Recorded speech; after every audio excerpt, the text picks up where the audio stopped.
Le 10 février dernier, la vie d'une famille a été bouleversée à jamais. Sous l'emprise de la cocaïne et d'autres substances, Pierre Palmade décidait de prendre le volant. Sa voiture avait alors percuté un autre véhicule arrivant en sens inverse. L'impact de la collision a été tellement fort que la passagère, une femme enceinte, a perdu son bébé. Le père et son fils ont aussi été grièvement blessés. 5 mois après ce terrible accident, Yüksel Yakut, le conducteur de l'autre véhicule, est sorti du silence.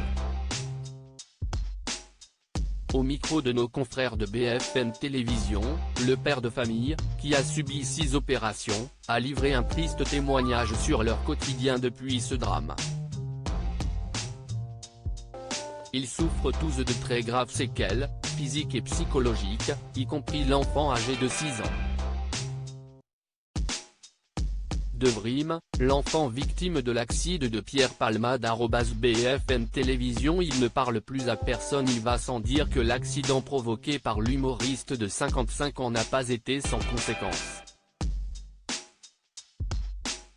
Les 3 victimes ont vécu un vrai calvaire pendant des mois.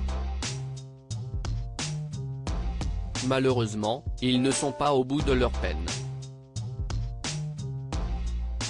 Pour rappel, Devrim a été défiguré après avoir eu la mâchoire brisée.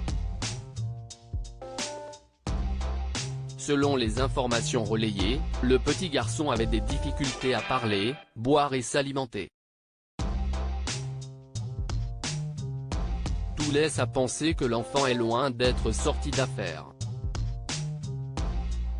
Yüksel Yakut a en effet donné des nouvelles peu rassurantes sur l'état de santé de Devrim.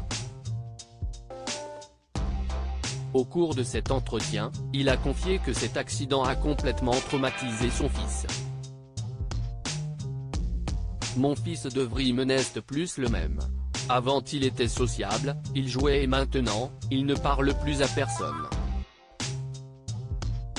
Quand il est dans la rue, il a peur, alors il ne veut plus sortir, et dès que quelqu'un parle de l'accident, il s'enferme dans sa chambre. Il a des cicatrices sur son visage. Ces traces, ça va le marquer à vie. Si est-il le pire dans tout ça, jamais il n'oubliera.